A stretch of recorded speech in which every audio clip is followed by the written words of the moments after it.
안녕하세요. 사연에 빠지다의 DJ 민영입니다. 오늘 사연자는 믿을 수 없는 사건에 경악을 금치 못했다는데요. 과연 어떤 사연인지 들어보시겠습니다. 오늘도 두 가지 사연 준비되어 있는데요. 끝까지 들어주실 거죠? 그럼 바로 시작할게요. 구독과 좋아요 잊지 말고 꾹 눌러주세요. 안녕하세요. 저는 50대 여자입니다. 저는 얼마 전 20년을 넘게 산 남편과 사별했어요. 남편과 애틋한 사이는 아니었어도 지난 세월 큰 싸움 없이 알콩달콩 살았습니다. 남편이 워낙 관광관리를 열심히 하던 사람이라 저보다도 훨씬 더 오래 살 줄 알았었는데 이렇게 갑작스레 제 곁을 떠날 줄은 몰랐어요. 저와 남편 사이에는 아이가 없어요. 저와 남편은 결혼하고 나서 2번 아이가 생겼었는데요. 2번 다 이유 없이 유산이 되는 바람에 아이를 2번이나 잃었거든요. 그 이후 난소에 종양이 생기면서 수술을 한 뒤로는 아예 임신 생각을 접고 둘이서 행복하게 살기로 했어요. 물론 한 번씩 아이가 갖고 싶다는 생각을 하기야 했지만 40대가 넘어가면서부터는 저희 부부에게 찾아오지 않은 일에 대해 더는 욕심내지 말자 마음으로 접었습니다. 남편은 여러모로 대단한 사람이었어요. 평범한 가정에서 태어나 죽기 전까지 100억대의 재산을 보유하고 있었으니 존경받아 마땅한 사람이었죠. 남편은 돈을 참 좋아하는 사람이었어요. 사실 제가 남편을 처음 만났을 때는 세상에 무슨 이런 사람이 있나 싶을 정도로 돈만 쫓으며 살길래 걱정이 됐었는데 만나다 보니 이런 남자랑 살면 평생 밥 굶을 걱정은 안 해도 되겠구나 싶더라고요. 남편과 저는 사회인이 되고 나서 대학교 모임에서 우연한 계기로 다시 만났어요. 남편은 같은 대학 선배였는데 졸업하고 만났더니 많이 달라졌더라고요. 심지어 모임을 함께한 친구들과 선배들이 다들 남편을 부러워했어요. 뭐야, 진표, 너 차 바꿨어? 우와, 저거 1억은 넘는 차 아니냐? 너 요즘 투자해서 돈 좀 벌었다더니 진짜 많이 벌었나 보다? 야, 너 몰랐구나? 진표 이 자식 이번에 투자한 회사 상장해서 완전히 돈방 속에 앉았잖아. 진표, 너 이번에 서초동 오피스텔도 엄청 올랐다며? 아이고, 소식도 빨라요. 그냥 이것저것 관심 가지고 살다 보니 운이 좋았지 뭐. 서초동 오피스텔은 이번에 팔고 한남동으로 이사했어. 한남동? 설마 아파트? 신축인데 넓고 괜찮더라고. 와, 우리 나이에 한남동 아파트에 살다니. 그것도 자가로. 이진표, 너 진짜 출세했구나? 이 정도로 출세는 무슨. 주변에 투자 잘하는 사람들은 집도 몇 채씩 있고 외국에까지 집 사고 그래. 자식 겸손하게. 앞으로 좋은 정보 있으면 같이 공유 좀 하자. 너만 잘 나가지 말고 우리도 같이 좀 잘 나가보자. 그때까지만 해도 의뢰 남자들끼리 모이면 서로 잘났다고 떠드는 허세인 줄 알았어요. 남편이 대학 때도 투자 공부한다고 주식이랑 부동산 관련 책만 파고 다니는 걸 보긴 했었는데 아직도 저러고 다니나 싶더라고요. 그런데 남편의 말은 허세가 아니었습니다. 그 이후에도 모임 때마다 계속 만났는데 정말 성공하기는 했는지 여러 가지 사업을 한다며 외제차를 끌고 다니고 겉보기에도 사람이 점점 부티가 나더라고요. 그때 남편이 고작 30밖에 안 됐을 나이인데 소문에 벌써 자립해서 자수성가를 이뤘다고 했습니다. 그러다 보니 남편 주변에는 여자들이 항상 들끓었어요. 선배, 후배 할 거 없이 모임 장소에 남편만 나타나면 여자들이 남편 옆에 착 달라붙어 있었죠. 그런데 믿기지 않는 일이 벌어졌습니다. 남편은 그 잘난 애들을 다 마다하고 저에게 고백했어요. 바쁜 와중에 대학 친구들 모임을 빠지지 않고 나오던 이유가 바로 저 때문이라고 하더군요. 사실 대학 때 복학생이었던 남편이 저에게 관심 있다고 고백을 한번 하기는 했었어요. 그거야 옛날 일이니 남편이 아직도 저에게 관심이 있을 거라고는 생각도 못했었는데 남편이 저에게 또 고백할 줄은 꿈에도 몰랐습니다. 사실 제가 대학 때는 남편에게 전혀 관심이 없었어요. 그런데 저도 사람이다 보니 졸업하고 승승장구 잘 나가는 남편의 모습을 직접 보니 저도 모르게 남편에게 끌리더군요. 저는 고민도 하지 않고 남편의 고백을 덥석 받았습니다. 이게 웬 떡인가 싶어서요. 하지만 그런 저와 남편을 두고 주변에서는 말이 많았어요. 저와 남편이 사귄다는 소식에 뒤에서 선배나 후배들이 저를 가지고 속물이라고 쑥덕거리는 소리를 직접 들은 적도 있었습니다. 주혜 선배 너무 웃기지 않아요? 학교 다닐 때는 진표 선배가 그렇게 좋다고 따라다녀도 관심도 없더니만 지금 와서 진표 선배 잘 나가니까 바로 넘어가는 거. 그러니까 모임 때도 혼자 술도 안 마시고 고생한 적 있더니만 뒤로는 열심히 진표 꼬시고 있었던 거지. 성격 같아서는 너희들이 뭔데 뒤에서 숙덕이냐고 따지고 싶었지만 안 볼 사이도 아니고 앞으로도 계속 볼 사이인데 그러려니 넘어갔어요. 사실 저에게 속물이라고 손가락질해도 저는 상관없었어요. 당시에 제 상황이 힘들어도 너무 힘들다 보니 욕을 먹더라도 남편과 잘해보고 싶었거든요. 그 마음만은 제가 생각해도 속물이 맞으니까요. 저에게도 남편이 간절했던 게 저는 남편과는 상황이 좀 달랐어요. 어릴 때부터 가난한 집에서 자라서 성인이 된 이후에도 제가 가장이나 다름없었거든요. 어릴 적부터 아버지께서 공사장을 전전하시며 벌어온 돈으로 동생까지 네 식구가 간신히 먹고 살았었는데 제가 대학 때 아버지가 다리를 심하게 다치시는 바람에 그마저도 할 수 없어 그때부터는 온 가족이 벌지 않으면 생활이 안 되는 지경이었죠. 저는 대학 때부터 내내 안 해본 아르바이트가 없었어요. 학비부터 생활비까지 싹 다 제 손으로 벌어야 했기에 연애니 결혼이니 관심도 없었습니다. 그러다 보니 결혼만이라도 경제적으로 풍족한 사람과 하고 싶었어요. 그렇지 않다면 아예 결혼은 하지 않을 생각이었습니다. 그런 저에게 남편은 딱 맞는 남편감이었죠. 물론 경제력만 보고 홀라당 넘어간 건 아니지만 어찌됐든 남편과 결혼하는데 그 점이 가장 크게 적용한 건 맞아요. 그리고 무엇보다 남편이 저에게 너무 잘했어요. 믿거나 말거나지만 제가 남편 첫사랑이래요. 남편은 저에게 헌신 그 자체였습니다. 결혼할 때도 식장부터 신혼집, 가구, 가전까지 모두 다 제가 원하는 대로 결정하게 해줬어요. 저는 꿈만 같았습니다. 평생 제가 갖고 싶은 거 하고 싶은 거 누리며 살아본 적이 단 한 번도 없었는데 남편과의 결혼으로 제 삶은 많은 것이 달라졌거든요.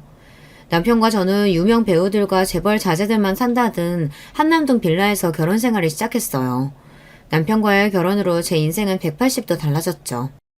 이게 꿈이라면 이대로 평생 깨고 싶지 않을 정도로 행복했습니다. 그런데 역시나 인생이 호락호락할 리만은 없습니다. 제 완벽해 보이는 결혼 생활에도 복병이 있었어요. 복병은 바로 시댁 식구들이었습니다. 시댁 식구들은 식구가 아니라 짐이나 다름없었어요.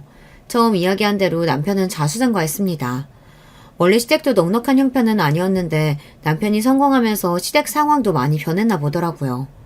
원래 시댁에 빚이 있었는데 남편이 빚도 다 갚는 건 물론이었고 시부모님 소원대로 서울 외곽에 전원주택을 사드리고 땅도 사드렸다고 하더라고요. 거기서 끝이 아닙니다. 시동생이 20대 초반에 군대를 막 제대하고 나왔을 때 동서를 만나 사고를 쳐서 할 수 없이 결혼을 해야 하는 상황이었는데 당시 직업도 없었던 시동생과 대학생이었던 동서를 위해 남편이 결혼 준비를 하나부터 열까지 다 준비해 준 건 물론이고 제가 결혼할 때까지도 시동생네 생활비까지 책임지고 있었어요.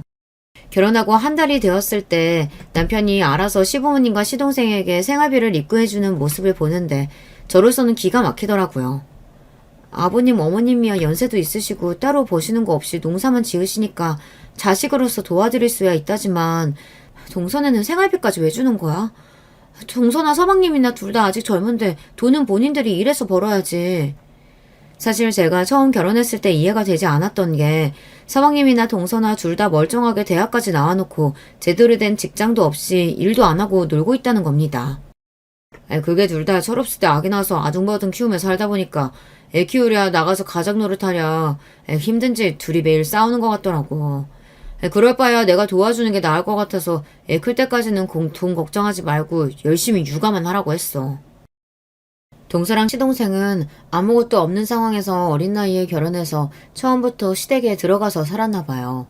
그런데 동서는 매일 시부모님이랑 부딪히고 시동생은 돈 벌겠다고 나가서 매일 사고만 치고 다니니 오히려 남편이 신경 쓸 게 더 많았답니다. 시부모님은 시부모님대로 며느리의 손주까지 끼고 사려니 힘들다고 하고 시동생은 돈 벌어보겠다고 나가서 몇 달 일도 안 하고 매번 힘들다고 그만두고 와서 동서와 매일 싸워대니 남편도 도저히 안 되겠다 싶어 생활비를 주기 시작했던 겁니다. 아무리 그래도 언제까지 도와주려고. 앞으로 조카도 계속 크고 시부모님 댁에서 독립도 해야 하는데 동서랑 서방님이랑 둘 다 자립은 해야지. 평생 내가 책임질 수 없으니 당신 말대로 자립시켜야지. 안 그래도 우리 회사 1층 로비에 커피숍이나 둘이 해보라고 할 생각이었어. 남편은 안 그래도 시동생에게 1층 로비에 커피숍을 해보라고 이야기하려고 했답니다. 남편의 말에 저도 이런저런 생각이 들었지만 나설 수 없었어요. 저로서는 할 말이 없는 게 지금까지 남편이 혼자 번 돈으로 가족들에게 쓰는 건데 이제 막 결혼한 제가 참견할 수는 없었죠. 그런데 문제는 오히려 시댁 식구들이 저를 견제한다는 겁니다. 지금까지 남편의 집안의 가장으로서 시댁 식구들 모두 책임지다시피 했는데 갑자기 제가 들어와서 남편이 변할까봐 신경 쓰이는 것 같았죠. 사실 결혼 전에도 시부모님이나 시동생이 남편과 저와의 결혼을 반기지 않는다는 느낌을 받기는 했어요. 시댁에 처음 인사드리러 갔을 때 남편이 잠깐 자리를 비운 사이 시부모님과 시동생이 이야기하는데 뭔가 좀 이상하더라고요. 아가씨가 참하고 너무 예쁘다. 암튼 내 아들이지만 여자 얼굴 너무 밝힌다니까. 결혼해봐야 여자 얼굴 예쁜 거 고작 3년이라고 그렇게 말을 해도 포기를 못해요. 그래도 작년에 데려왔던 그 아가씨보다는 더 참하네. 작년에 데려온 아가씨는 얼굴만 예쁘지 형 성질이 못되게 생겼잖아. 그러니까 결국엔 우리 아들이 못 참고 헤어졌잖아. 아이고 아버지 어머니 예비 형수 앞에서 그런 소리를 하면 어떡해. 형수 미안해요. 우리 부모님이 원래 이렇게 겉과 속이 똑같고 거짓말을 할 줄을 몰라요. 원래 결혼하겠다고 시댁에 인사 가면 이런 이야기도 듣고 하는 건가요? 저는 전혀 궁금하지도 않은 남편의 전 여자친구 이야기를 시부모님께 직접 들었습니다. 더군다나 시동생은 그런 시부모님이 순수하신 거라네요. 괜찮아요. 그래도 제가 제일 마음에 드신다는 거니까 저야 기분 좋죠 뭐. 저는 애써 웃어넘겼습니다. 그런데 그때 주방에서 과일을 가지고 나온 동서가 하는 말이 기가 막혔어요. 당신도 참. 아주버님이 학벌되지 능력되지 돈 많지 어디 하나 빠지는 게 없는데 말 안 해도 예쁜 여자들이 줄 서는 게 당연하지. 내가 시아주버님 정도 능력되면 절대 평범한 여자 안 만나. 연예인이나 모델 같은 여자들 만나지. 그래, 우리 둘째 며느리 말이 맞다. 우리 장남 정도면 재벌집 딸내미도 걸뜬하지. 하긴 우리 장남 앞으로 더 승승장구할 텐데 벌써 장가 보내는 게 맞나 몰라. 암튼 아가씨 이름이 주애라고 했나? 아가씨는 우리 아들 잡았으니 땡 잡은 거야. 순간 너무 황당해서 머리까지 다 화끈거렸지만 저는 애써 웃어넘겼습니다. 어쩌겠어요. 이미 남편하고 결혼하겠다고 마음을 먹은 이상 제가 참아야죠. 결혼하고도 마찬가지였습니다. 결혼한 이후 남편은 점점 더 잘 나갔어요. 투자해서 상장했던 회사가 게임을 개발했는데 그게 대박이 나서 남편이 아예 새롭게 게임 회사를 차렸어요.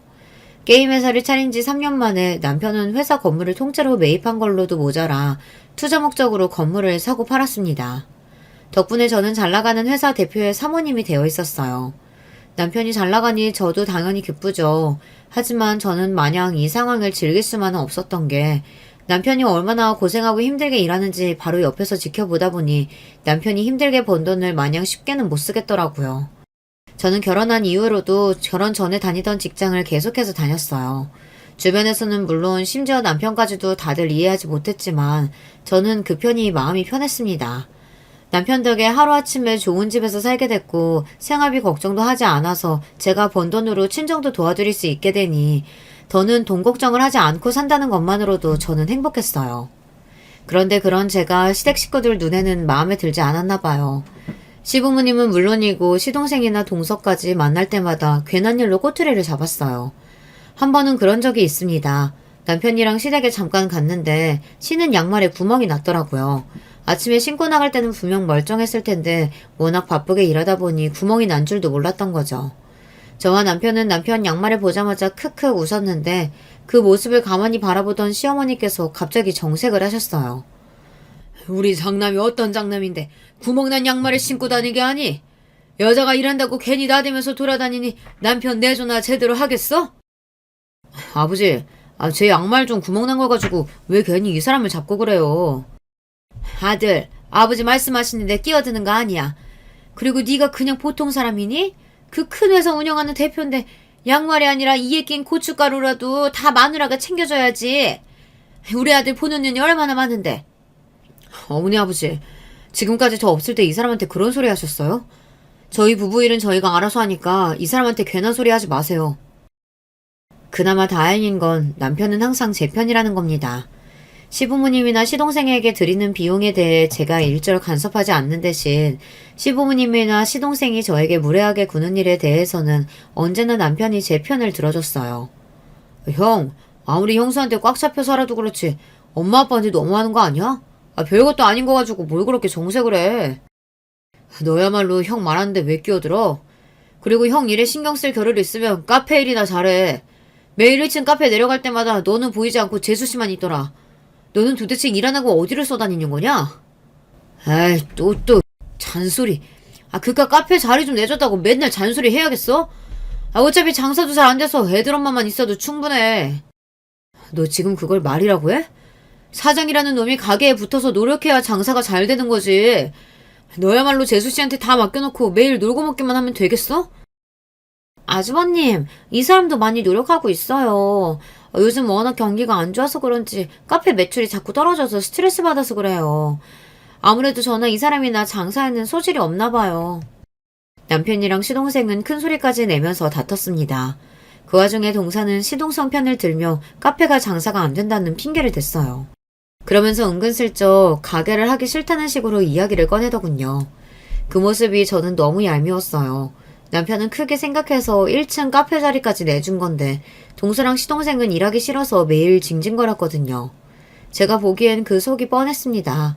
그전에는 아무것도 안 하고 놀면서도 남편에게 생활비 편하게 받아서 살았는데 이제와 카페 차려졌다고 생활비도 못 받고 일해서 먹고 살아야 하니 벌이가 신통치 않은 거죠.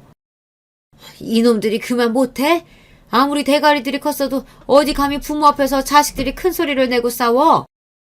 아이고, 이래서 집안에 여자가 잘 들어와야 하는 건데 여자가 잘못 들어왔으니 집안에 큰 소리가 끊이질 않는다. 결국은 또 제 잘못이 되고 말았습니다. 시부모님은 항상 그런 식이었어요. 제가 아무런 행동을 하지 않아도 무슨 일만 생기면 제 잘못인 것처럼 뒤집어 씌웠죠. 갑자기 거기서 여자 얘기가 왜 나와요? 제발 좀 그만 좀 하세요. 남편이 제 편을 들면 들수록 시부모님이나 시동생은 저에게 반감을 가졌어요. 제가 아무리 남편 하는 일에 간섭하지 않는다고 해도 확실히 남편이 저와 결혼하고 나서 시댁에 챙기는 일이 줄기는 줄었으니까요. 사실 정확하게 말하자면 남편이 시댁을 챙기는 일이 줄어든 게 꼭 저 때문만은 아니에요. 남편이 회사를 차리고 나서는 아무래도 여기저기 돈이 회사에 묶이게 되니 마음대로 가족들에게 퍼질 수 있는 상황이 아니었던 거죠. 그런 것도 모르고 무식한 시댁 가족들은 무조건 저 때문이라고 생각했어요.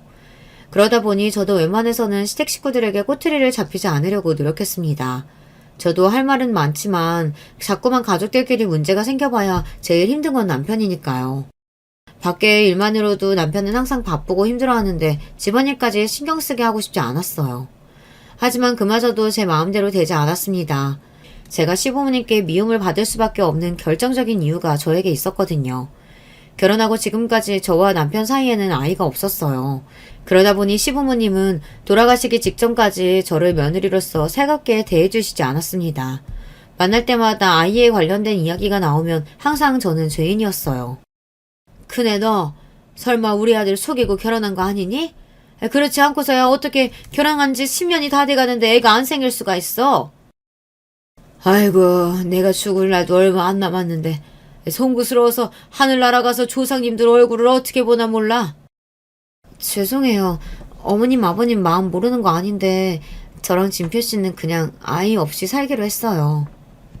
모든 제 잘못이라고 생각하는 시부모님 앞에서 길게 이야기해봐야 저에게 좋을 게 없었습니다. 그냥 제가 잘못했다고 죄송하다고 인정하고 넘어가는 편이 훨씬 더 나았어요.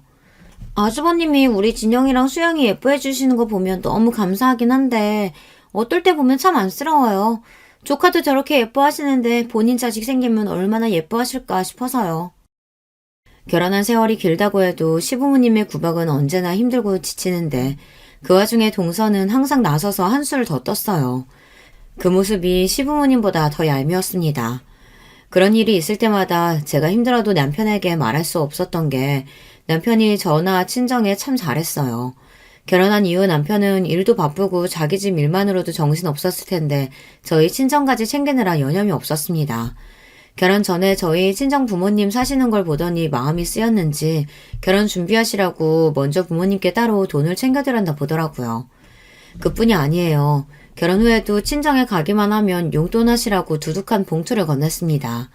거기에다 제 동생도 좋은 자리에 취직까지 시켜주고 동생이 결혼할 때 신혼집까지 구해줬습니다. 세상에 이런 남편이 어디 있겠어요. 시부모님이 무례하고 시동생이랑 동서가 정신이 좀 나갔어도 제가 참고 살아야죠. 매일 참아야지 참아야지 다짐을 하다가도 한 번씩 도저히 참지 못할 때가 있었습니다. 한 번은 깜짝 놀란 적이 있었습니다. 제가 퇴근하고 집에 들어오는데 거실이며 방에 불이 다 켜져 있더라고요. 남편은 분명 일이 있어서 늦는다고 했는데 무슨 일인가 싶었죠. 저는 무서워서 거실로 가지도 못하고 고민하고 있었어요. 도둑이라도 든 거면 어떡하나 싶어서요. 그런데 잠시 후 생각지도 못한 사람들이 우리 집 거실에서 나타났습니다. 바로 동서와 조카들이었어요. 저는 거실 소파에 턱하니 누워있는 동서를 보고 놀라서 하마터면 소리를 지를 뻔했습니다. 그런데 놀란 저를 보고도 동서와 조카들은 너무 태연했어요. 동서, 연락도 없이 웬일이야? 거실이랑 방에 불이 다 켜져 있길래 도둑이라도 든 줄 알고 깜짝 놀랐잖아. 어머, 도둑이라뇨, 형님. 무슨 말씀을 그렇게 서운하게 하세요. 원래 애들 어릴 때부터 아주버님 집에 우리 집처럼 자주 왔다 갔다 했는걸요. 비밀번호도 아주버님이 가르쳐 주셨어요. 저는 처음 듣는 소리였습니다. 남편이 가족들 일이라면 끔찍한 거야 잘 알지만 그렇다고 이렇게 아무 때나 서로의 집에 마음대로 드나드는 줄은 생각도 못했어요. 나는 들은 적 없어서 몰랐네. 서로 자주 왕래하고 지내면 좋지. 근데 무슨 일이야? 무슨 일은요. 그냥 어머니께서 김치 담그셨길래 아주버님 좋아하시니까 냉장고에 넣어드리려고 온 거죠. 근데 아주버님은 늦으세요? 명분은 시어머니께서 남편이 좋아하는 파김치를 담그셔서 동서가 우리 집에 가져다 주러 왔다는데 김치를 냉장고에 넣어두고도 한참을 안 가고 서성했어요. 자꾸만 남편이 언제 오는지 묻는 게 아무래도 남편을 기다리는 것 같았죠. 그런데 그때였어요. 당시에 초등학교에 다니던 조카가 기다리다 지쳤는지 동서에게 투정을 부리더군요. 그런데 그때 조카가 하는 말이 기가 막혔어요. 엄마, 큰아빠 언제 와? 나 내일까지 대회 신청비 내야 되는데 돈 언제 받을 수 있는 거야? 얘가 무슨 소리라는 거야. 그거야 당연히 큰아빠한테 이야기하면 바로 주시지. 걱정하지 마. 조카의 말에 동서도 당황했는지 얼굴이 빨개져서 급하게 가보겠다고 집을 나섰어요. 그 뒷모습을 보는데 저도 어이가 없어서 웃음이 다 튀어나오더군요. 동서, 진표씨가 진영이 골프 지원하는 거야 나도 알고 있지만 아무리 그래도 애한테 뭐라고 말했길래 애가 큰아빠를 무슨 은행처럼 말을 해. 저런 건 동서가 잘 알아듣게 알려줘야 하는 거 아니야? 아무리 생각해도 저는 조카의 태도가 마음에 들지 않아 동서에게 지적을 했습니다. 큰엄마 입장에서 충분히 할 수 있는 말이라고 생각했어요. 그런데 그때 동서의 대답이 기가 찼습니다. 형님이 애를 안 키워봐서 모르시나 본데 진영이는 그냥 큰아빠랑 워낙 가깝고 친해서 허물 없이 행동하는 거예요. 진영이가 큰아빠를 얼마나 좋아하는데 은행 취급을 하겠어요? 동서는 오히려 저에게 애를 안 낳아봐서 모른다고 훈계를 하고 돌아갔습니다. 그 이후로는 동서나 시동생에게 무슨 말을 못하겠더군요. 시댁에서의 제 위치가 그랬어요. 결혼 생활 내내 저를 가족으로 인정하지 않는 분위기였죠. 그런데 동서의 어이없는 행동은 거기서 끝이 아니었습니다. 동서는 본인 집에 무슨 일이 생기기만 하면 당연하게 남편을 찾아와서 부탁했어요.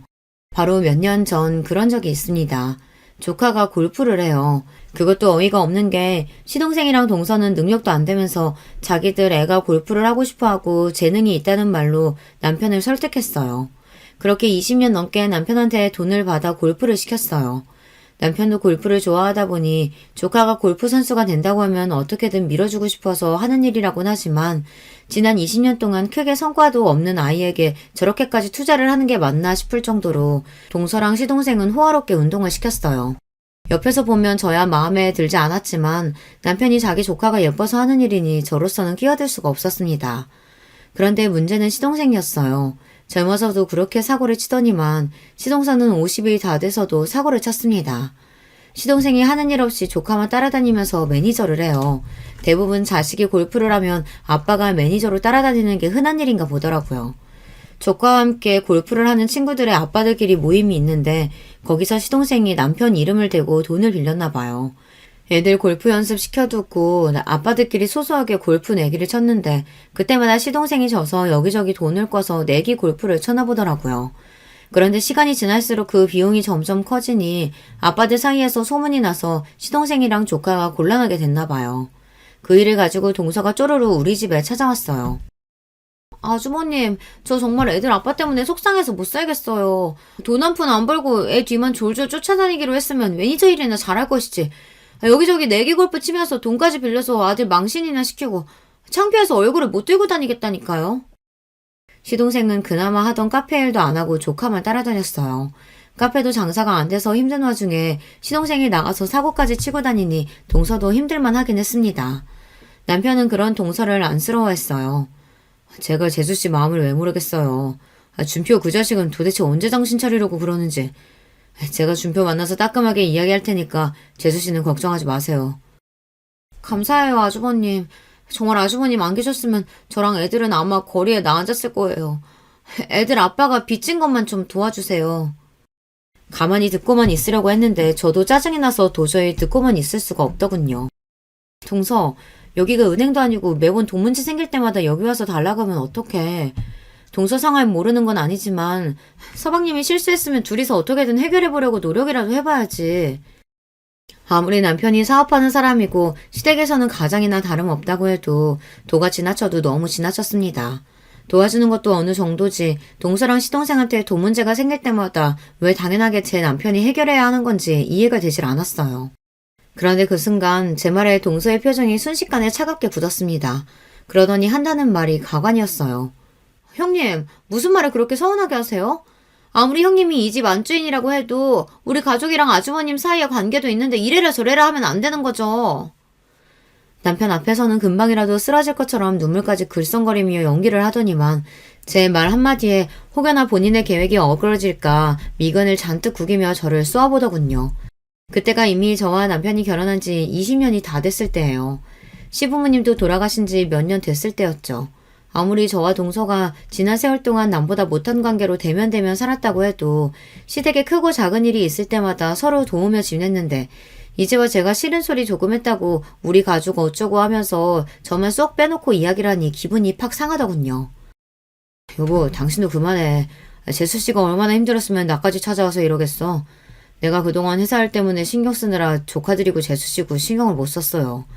준표일은 내가 알아서 해결할 테니까 재수씨는 걱정하지 말고 돌아가세요.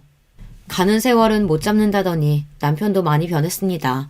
그전에는 무슨 일이든 제 편을 들어주더니 남편도 나이가 들기는 들었는지 자기 핏줄을 더 챙기더군요. 그전에는 시동생이 사고를 치면 한심하게 생각하는 것 같더니만 이제는 나이 먹은 동생이 아직도 자리 못 잡고 방황하고 다니는 게 안쓰럽답니다. 그러면서 저에게 하는 말이 우리한테는 자식도 없으니 시동생이랑 동서네를 자식처럼 챙기자고 하더라고요. 그때까지만 해도 저는 남편 말을 들어주고 싶지 않았어요. 지난 세월 시부모님이나 시동생 부부에게 제가 어떤 취급을 당하면서 살았는데 자식은 무슨 자식이냐고요. 그런데 살다 보니 인생이라는 게 참 짧아도 너무 짧더군요.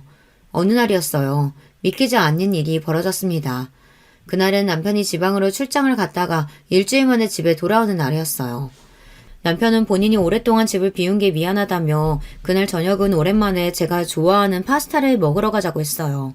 식당을 예약까지 했다고 했습니다. 그런데 기다리던 남편의 전화는 오지 않고 모르는 번호로 전화가 걸려왔습니다. 이진표 씨 보호자분 되시죠?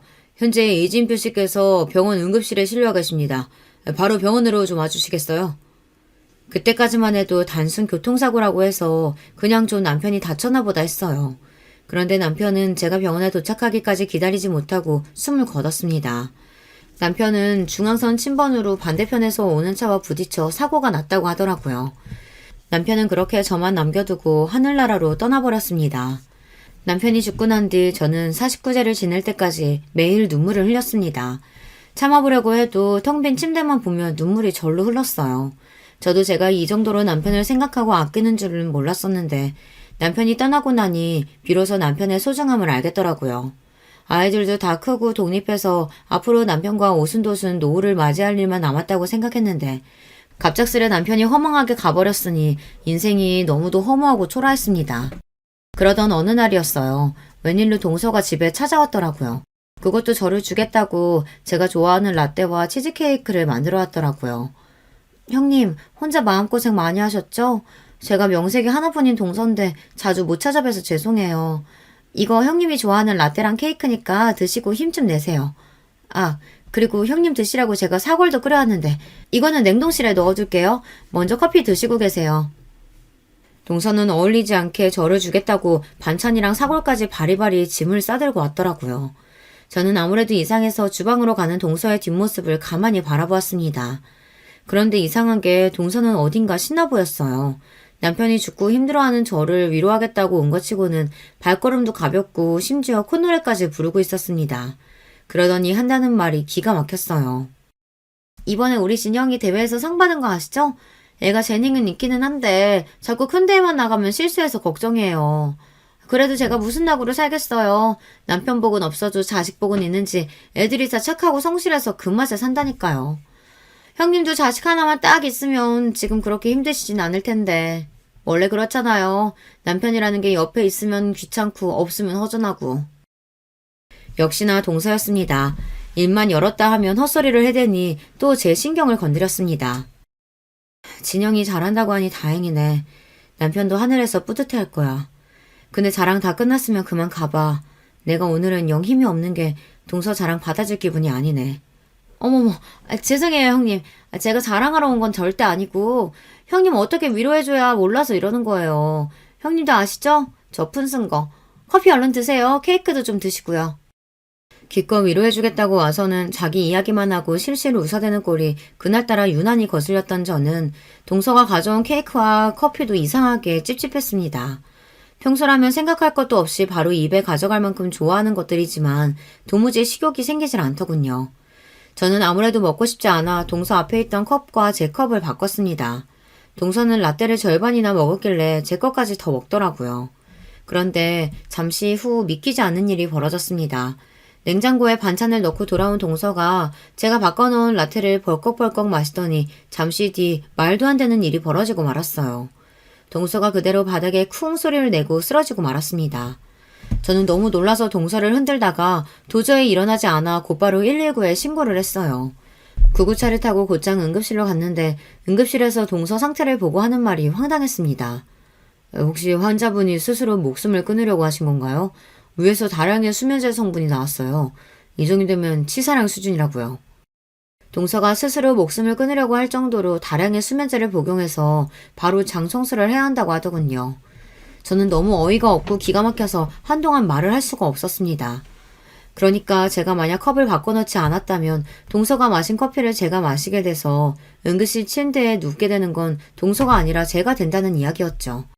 저는 곧바로 경찰에 연락해서 집으로 돌아와 동서가 먹다 남긴 컵을 경찰에게 넘겼어요. 그리고 그날 있었던 일을 자세하게 설명했어요. 며칠 뒤 동서가 퇴원한다고 해서 제가 직접 데리러 병원까지 갔습니다. 동서에게 할 말이 너무 많아서 도저히 참을 수가 없더라고요.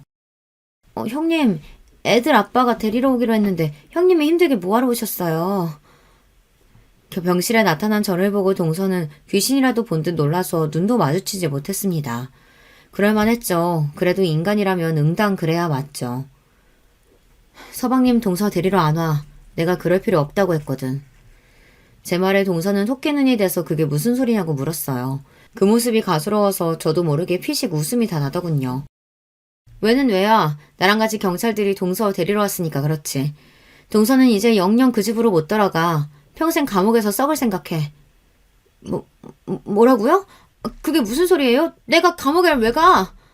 오수영 씨는 이진표 씨의 죽음에 대한 혐의와 김주혜 씨에 대한 모실 미수 혐의로 체포합니다. 당신은 무피권을 행사할 수 있고. 당신은 무슨 소리 하는 거야? 내가 죽이긴 누굴 죽였다 그래? 이거 놓으라고! 동서는 병원에서 퇴원하자마자 경찰들에게 붙잡혀 끌려갔습니다. 자기는 아무 잘못도 없다고 증거 가지고 오라고 소리소리를 지르는데 그 모습이 얼마나 추악한지 온몸에 소름이 다 돋았어요. 동서는 경찰서에 가서 조사를 받으면서도 끝까지 본인은 잘못한 것이 없다고 딱 잡아댔대요. 하지만 증거가 너무도 확실했습니다. 이게 다 어떻게 된 일이냐고요? 사실 남편이 죽었을 때 다른 가족들에게는 말하지 않았지만 남편 부검을 했어요. 평소 남편은 자기 관리가 확실한 사람이에요. 그런 사람이 졸음운전을 했다는 건 도무지 믿을 수가 없었습니다. 그런데 부검 결과 남편의 몸속에서 수면제 성분이 나왔어요. 처음엔 경찰이 저를 의심하더라고요. 아무래도 남편이 재산이 100억이나 되는 자산가이다 보니 이런 경우 가족들이 범인인 경우가 많다고요. 하지만 당시 남편의 몸에서 나온 수면제는 일반적인 병원에서 처방받는 약물이 아니라 정신과에서 처방받는 약이었어요. 근데 저나 남편의 의료기록에서 처방 기록이 나오지 않아 증거가 될 수 없었습니다. 더군다나 당시에 남편이 출장을 일주일이나 다녀온 이유라 저와 남편은 일주일 동안 만나지 않은 상태였거든요. 그러다 보니 저에게도 혐의점이 없었고 저는 특별한 증거가 더 나오지 않아 수사가 제대로 마무리되지 않은 상태로 장례를 치렀습니다. 그런데 장례 치르고 난 뒤 남편의 짐을 정리하던 중 남편의 핸드폰에서 이상한 메시지를 하나 확인했습니다. 남편이 사망한 날 오전에 조카와 통화한 내용이 있더라고요. 저는 모르고 있던 일이라 이상해서 곧바로 경찰에게 연락했는데 경찰에서 사건 당일을 확인한 결과 조카가 골프대회 중이라 응원차 서로 통화한 거라고 하더라고요. 그날 조카가 대회에 나간 것도 사실이었고 평소 남편이 조카라면 끔찍했으니 그런가 보다 하고 경찰이나 전화 넘어갔는데 시간이 지날수록 자꾸만 찝찝한 생각이 들더라고요.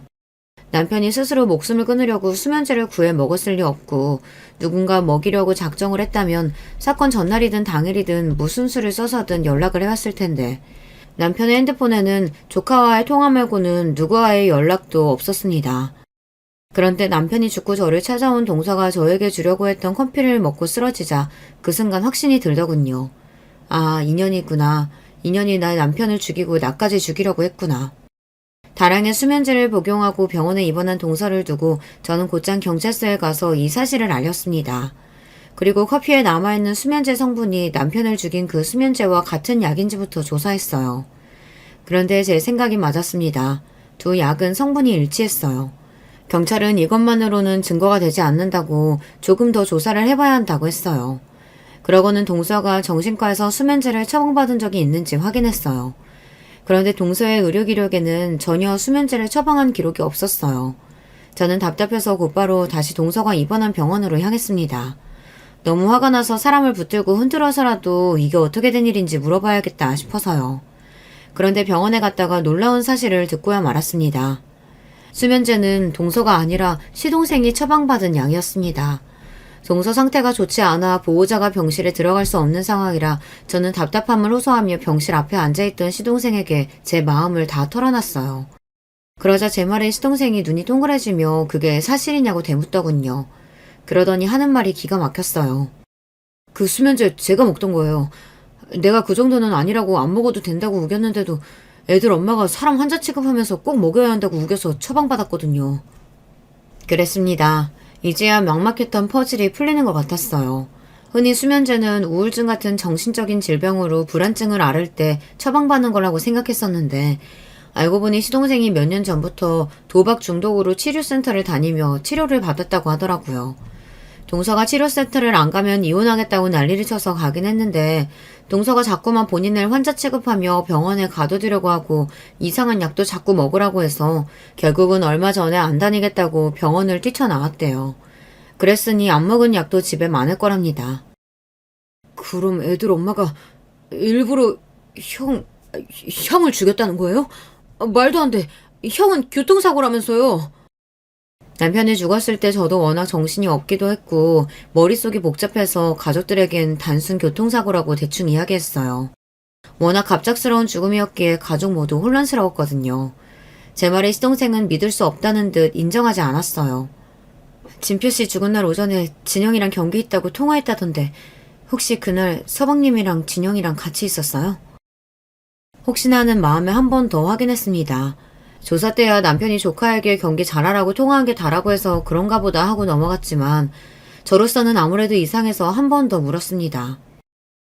그날도 제가 치료받으러 센터에 입원했을 테라 진영이 경기 애들 엄마가 따라갔어요. 그날 저녁에 형 사고 이야기 듣고 놀라서 바로 센터에서 병원으로 간 거라 똑똑히 기억해요. 그제야 안 사실인데 남편이 죽은 날 조카와 함께 경기장에 있었던 건 시동생이 아니라 동서였대요. 그제야 다시 그날의 상황을 돌이켜보니 뭔가 석연치 않았어요. 남편의 몸에서 나온 성분과 커피에서 나온 수면제 성분이 같다는 것과 시동생의 증언으로 늦은 밤부터 다음 날까지 경찰들이 힘써준 덕분에 동서가 남편에게 수면제를 먹였다는 증거를 찾았어요. 알고 보니 남편의 사고 당일 묵었던 호텔에서 조카의 골프대회가 있었더라고요. CCTV 확인 결과 남편이 주차장에서 차를 끌고 나와 조카와 통화를 하며 골프장 근처 주차장에 주차하고 입구에서 급하게 달려오던 동서와 마주친 모습이 그대로 찍혔습니다. 그리고 그때 동서가 손에 들고 있던 음료수를 운전석에 있던 남편에게 건네는 모습이 찍혔어요. 화면 속 장면을 본 순간 저는 바닥에 그대로 주저앉아 오열하고 말았습니다. 허망하게 죽은 남편이 불쌍했고 저런 년이 사람은 맞나 싶어서요. 그렇게 된 일입니다. 며칠 사이 증거를 확보한 경찰을 대동하고 제가 동서를 잡으러 간 거예요. 워낙 증거가 확실했지만 동서의 증언이 필요했던 경찰은 동서를 신문했어요. 몇 개월이나 지난 일인데 그걸 어떻게 기억해요? 마침 아주버님이 이 대회하는 리조트에 계신다고 해서 잠깐 봤던 기억은 나요. 서울까지 혼자 운전해서 가셔야 한다고 해서 제가 먹으려고 했던 음료수도 드리기도 했고요. 그 음료수에 수면제가 들어있었는지 증거 있어요? 제가 수면제 넣었다는 증거 있냐고요.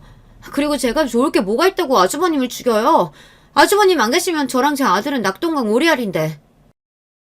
동서는 자신에게 남편을 죽일 이유가 없다고 딱 잡아댔습니다.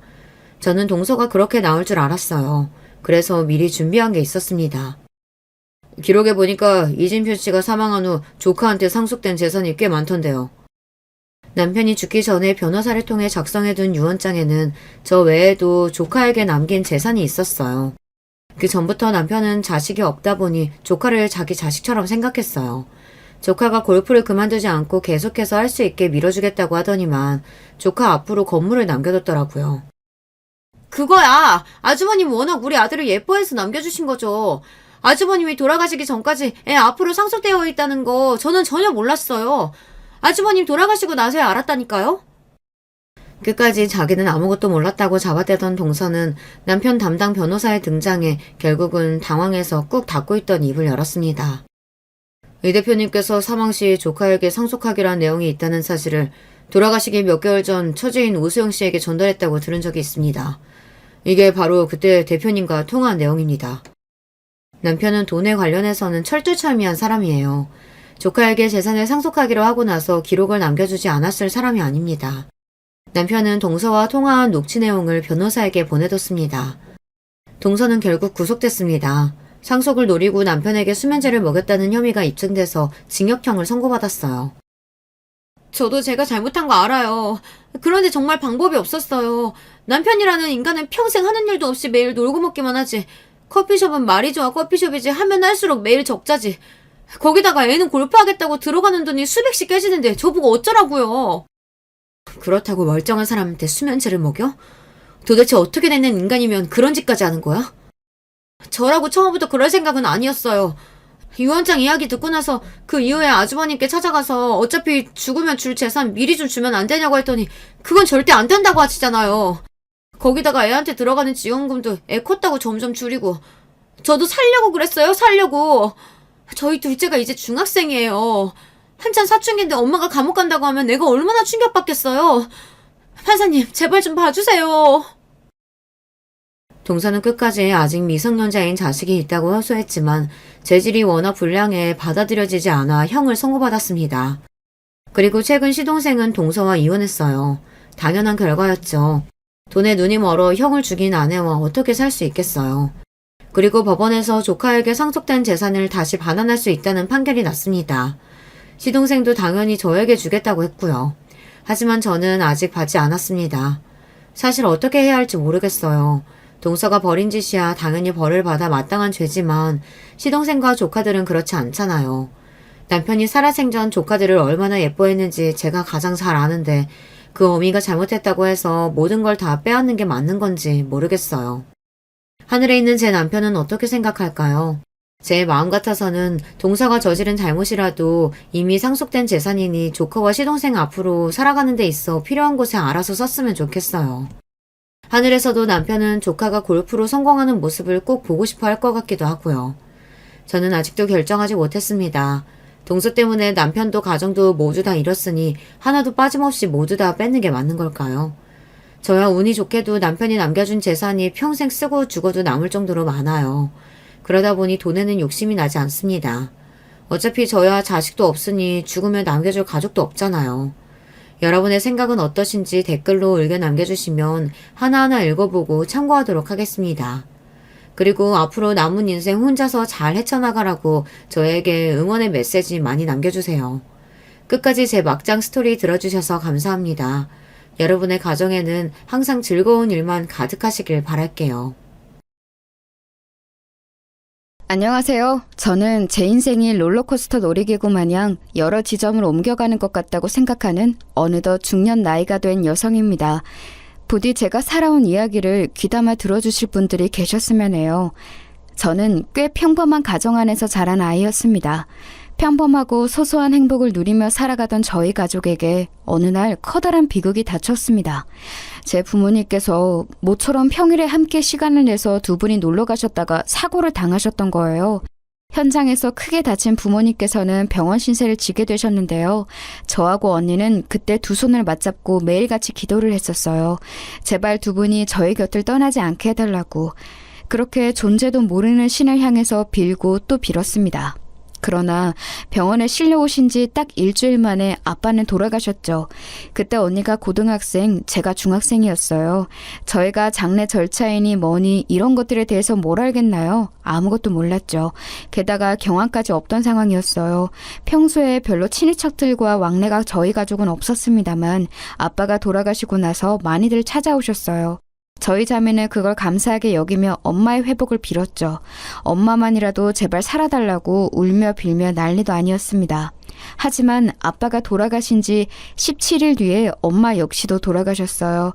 저의 자매는 한순간에 그 교통사고 때문에 고아가 되고 만 것이었죠. 그리고 치러진 엄마의 장례.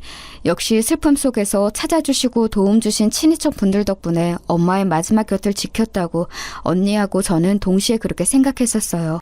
앞으로가 걱정이 됐지만 어른들이 계시니까 어떻게든 방법이 있을 거라고 여겼죠.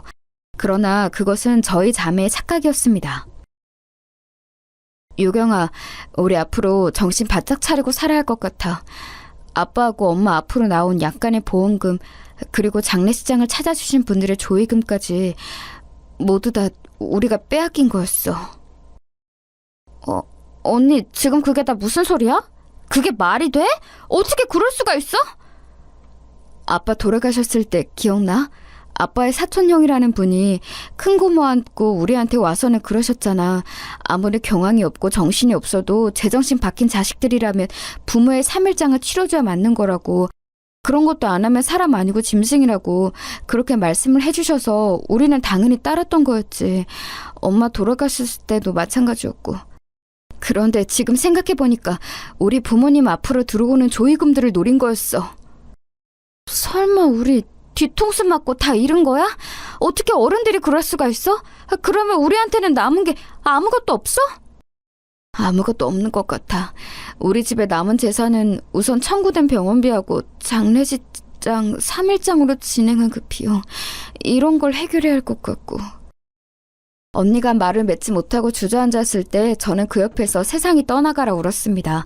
갑작스러운 부모님의 죽음 앞에서 그것을 온전히 애도하지도 못한 채로 저희 자매는 배신감으로 가슴이 찢어질 것 같은 고통을 겪어야 했어요.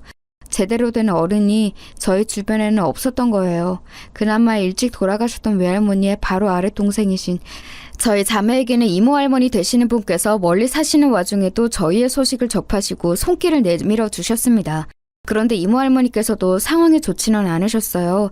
일전에 큰 수술을 받으신 진적이 있으셨기 때문에 건강이 우선 별로 좋지 못하였고 옛날에 억울하게 이혼을 당하시고는 혼자 살아오셨던 마음의 한 그런 것들을 안고 살아오셔서 속병을 앓고 계셨어요. 지방의 고즈넉한 동네 오래된 빌라에서 혼자 살고 계셨던 이모 할머니의 거처로 저희 자매를 옮겨갔죠. 언니가 대표로 감사 인사를 드렸습니다. 이모 할머니, 저희 받아주셔서 정말로 감사해요. 저희가 아주 어렸을 때 잠깐 저희를 보셨던 게 다일 텐데 그럼에도 저에게 손을 내밀어 주신 은혜 앞으로 잊지 않고 살게요. 사는 형편이 좋으신 분들은 전부 다 저희를 외면하고 뒤통수 치고 모른 척했는데 이모 할머니 혼자 저희를 받아주셨다는 게 정말 눈물이 날 정도로 감동적이에요. 저희가 절대 말썽 부리는 일 없이 이모 할머니께 도움이 될 수 있도록 정말 잘 살겠습니다. 유정아, 유경아, 너희가 앞으로 살다 보면 자연히 알게 되겠지만 남의 형편을 돌아볼 줄 알고 남에게 베풀 줄 알고 남과 함께 자기의 가진 것을 나눌 줄 아는 이들은 부자가 거의 없어. 죄다 자기 밥그릇 하나 챙기기에도 벅찬 이들 투성이지. 그런데 바로 그런 이들이 베풀며 살아간단다. 그런 이들이 세상의 구석에서 세상을 돌아가게 만드는 1등 공신인 거야. 나는 너희 자매가 이 다음에 돈 많이 버는 사람, 사회적으로 성공한 사람, 이런 게 돼서 내가 무슨 큰 이득을 보기를 바라지 않아. 그저 남에게 온종을 베풀 줄 아는 사람이 되어서 좀 더 나은 세상을 만드는 것에 이바지하기를 바랄 뿐이지. 그게 바로 제대로 된 사람이고 인생인 거야. 내 말 꼭 너희들의 가슴에 새기고 살거라. 이모 할머니의 말씀은 제 가슴에 커다란 울림을 주었습니다. 낯선 지역으로 이사와 함께 자연히 전화까지 하게 되었으니 심적으로 너무 예민한 상태였고 저희 부모님의 죽음을 이용해 오히려 이득을 보고자 혈안이었던 친인척들을 향한 짙은 중으로 제 눈빛은 매서워진 상태였습니다. 자기보다 더 어린 저를 위해 앞으로 가장의 역할을 다할 각오를 다진 참이라 지칠 대로 지쳐있던 언니 역시도 순진무구했던 예전의 눈빛을 잃은 지 오래였지요. 이모 할머니께서는 그런 저희 두 사람을 꿰뚫어 보시고 그런 말씀을 하셨던 것 같아요. 증오로 가득했던 제 내면은 이모 할머니의 그 말씀을 들은 이후로 조금씩 녹아내렸어요. 제가 악한 사람으로 자라나면 하늘나라에 계신 저희 부모님께서도 안 좋아하실 거라는 생각도 들었고요. 그래서 저는 되도록 좋은 마음을 가지고 좋은 생각만 하려고 노력하면서 지냈습니다. 전학간 중학교에서 조용한 생활을 얼마간 마치자 금세 고등학교로 진학하게 되었어요. 그리고 저는 여기서 미묘한 인연을 만나게 되었습니다. 사실 그 당시에는 인연이라고 정의도 내리지 않았었고 그저 독특한 친구를 사귀었다고 생각했던 게 전부였어요. 고등학교 1학년 2학기 때 학교 도서관에서 저는 활동을 하게 되었고 그 친구 역시도 마찬가지였어요. 어딘가 굽어 보이는 어깨와 등, 안경을 쓰고 조용한 인상을 가진 그 친구의 이름은 이혜진이었죠. 저는 어느새 혜진이와 친해지게 되었었는데 그건 저희 두 사람이 공통 분모가 있었기 때문이에요. 유경아, 너 이거 집에 가져가서 할머니하고 언니하고 같이 먹어. 이게 뭐야? 이거 라면이잖아. 할머니가 특히 좋아하시는 안성탕면이네. 네 봉지나 주다니. 나한테 이렇게 줘도 괜찮은 거야? 너는? 혜진이 너도 할아버지하고 함께 먹을 게 필요하잖아. 이거 이번에 이웃집에서 라면을 많이 샀다고 우리 집에 나눠준 거야. 그런데 우리 집은 아직 동사무소에서 주고 간 식량이 꽤 남아있거든. 할아버지께서 요즘 입맛이 도통 없으신지 드시는 양이 줄어서. 아무튼 우리 집은 이만큼 라면이 필요 없으니까 네가 가져가서 맛있게 먹어. 정말 고마워. 잘 먹을게. 그리고 할머니한테도 네가 이거 줬다고 꼭 말씀드릴게. 학교의 사물함 구역에서 몰래 접선하더니 혜진이는 저에게 라면이 든 봉지를 내밀었었죠. 그것뿐만이 아니라 먹을 것이든 다른 것이든 저희는 종종 서로에게 나누는 걸 했었어요. 마치 저희 집처럼 혜진이도 비슷했습니다. 혜진이는 친할아버지와 단 둘이 살고 있었어요. 빌라라고 보기에도 무리가 있는 정체불명의 오래된 다세대 주택 건물에서도 반지하가 두 사람의 보금자리였죠. 혜진이의 친부께서는 예전에 불의의 사고로 돌아가셨고 그 이후 친모께서는 어린 자식을 두고 자주 집을 비우셨는데 기어이 잠적을 해버리셨다네요. 그래서 친할아버지와 혜진이는 살게 된 곳이었죠. 유일하게 의지할 수 있는 곳이었대요. 건강이 안 좋고 연로하신 친할아버지일지라도 그저 같이 사는 게 소중하다는 혜진이의 말을 저는 이해할 수 있었습니다. 저도 마찬가지였으니까요. 이모 할머니께서 얼마나 형편이 어렵고 몸이 안 좋으신 분이든 상관없이 저희 자매가 의지하고 같이 살 수 있는 어른이 계신다는 것만으로도 감사했어요. 이렇듯 저희는 서로의 처지가 비슷했기에 금세 서로를 이해하며 가까워졌습니다. 아무도 모르는 둘만의 세상에 존재하는 것 같았죠. 서로에게만 속마음을 털어놓기도 했었어요. 나는 훌륭한 사람은 못 되어도 좋은 사람이 되고 싶다는 생각을 가지고 있는데 우리 언니는 날이 갈수록 점점 더 마음속에 가시를 품고 있는 것 같아서 그게 너무 속상해. 언니는 친척들을 아직도 죽도록 원망하고 있고 세상을 저주하고 있어. 그래봤자 어차피 나쁜 감정을 가지고 있는 본인만 손해인 건데. 너는 언니 때문에 고민이 많구나. 그런데 유경아, 사실은 나도 너희 언니하고 비슷해. 겉으로는 덤덤한 척, 씩씩한 척, 아무렇지 않은 척, 착한 손녀인 척 이렇게 행동하면서 살고 있지만 그건 그렇게 해야지만 동정어린 눈길을 더 받을까 봐 그러는 것뿐이야. 사실 나는 이 세상이 원망스러워서 하루에도 수십 번씩 울고 싶고 학교 옥상에서 뛰어내리고 싶기도 해. 너에 비해서 나는 참 많이 못났지? 저희 자매는 적어도 부모님께서 돌아가시기 이전까지는 부모의 사랑을 받고 자란 아이들이었어요. 하지만 혜진이는 아주 어렸을 때부터 그것을 상실한 채로 외롭게 자라온 아이였죠. 그리고 혜진이는 고등학교 3학년 때 친모의 사망 소식을 접했어요. 먼 지역의 원룸에서 심장마비로 숨을 거두셨다고 했지요. 혜진이가 가진 아픔이 엿보일 때마다 저도 따라서 너무 슬퍼졌어요. 저는 혜진이에게 심적으로 의지할 수 있는 사람이 되어주고 싶었습니다. 모난 마음을 품게 된 언니는 제가 바로잡을 수 없으니 혜진이를 통해 대리만족을 하고 싶었던 것일지도 모르겠어요. 이모 할머니의 조언을 따라 따뜻한 마음을 품고 살고 싶다는 생각 역시도 함께 있었고요. 시간이 갈수록 혜진이는 가짜 웃음이 아니라 진짜 웃음을 지을 수 있는 사람이 되어갔고 저와 함께 라디오 사연을 들으며 다른 사람들의 인생이 어떨지 즐거운 상상을 하며 깨르르 웃음을 자주 터뜨렸습니다. 가난에 찌들었어도 항상 웃던 나날이었어요. 제 고등학교 시절은 혜진이 덕분에 웃을 수 있었던 것 같아요. 왜냐하면 저 역시 의도치 않게 연속으로 벌어진 안 좋은 상황에 떠밀려 온 것이 아무렇지 않을 수 없었고 인간 불신에 걸려 있었거든요. 부모님의 친형제들도 그런 금수만도 못한 배반을 했는데 타인은 아예 믿는 신호조차 할 수 없다고 생각했었죠. 언니 그리고 이모 할머니 이렇게 오로지 두 사람을 제외한 세상 모든 사람들은 제가 절대로 믿어서는 안 될 존재들이라고 내심 생각했었어요. 그런데 그걸 녹이고 제 신뢰를 얻어낸 존재가 바로 혜진이었죠. 혜진아, 우리는 그냥 친구라기보다는 이제는 거의 가족이지? 당연하지. 거의 가족이나 다름없지. 우리는 동갑이라서 언니 동생 자매는 못하니까 쌍둥이라고 할까? 우리는 쌍둥이니까 사회에 나가서도 서로가 늘 함께라고 생각하면서 살자. 고등학교를 졸업하면서 저와 혜진이는 손을 맞잡고 비록 떨어져 지낼지언정 서로를 늘 생각하자고 약속했었어요. 하지만 저희 바람과는 다르게 성인이 된 저희 앞에 힘든 상황이 펼쳐졌습니다. 혜진이는 첫 월급을 받자마자 좌절했죠. 월급이 들어오자마자 그걸 압류당했기 때문이에요. 정신없이 원인을 찾아봤다고 합니다. 그랬더니 사망한 친모께서 빚을 지신 게 있었는데 이자까지 붙어서 불어난 그 금액이 고스란히 혜진이에게 상속되었다는 게 밝혀졌어요. 할아버지께서는 독촉장이라는 게 뭔지 알지 못하셨기 때문에 그걸 받으셨을 때도 그냥 간과하셨던 겁니다. 그래서 혜진이는 빚더미에 올라앉게 되었어요.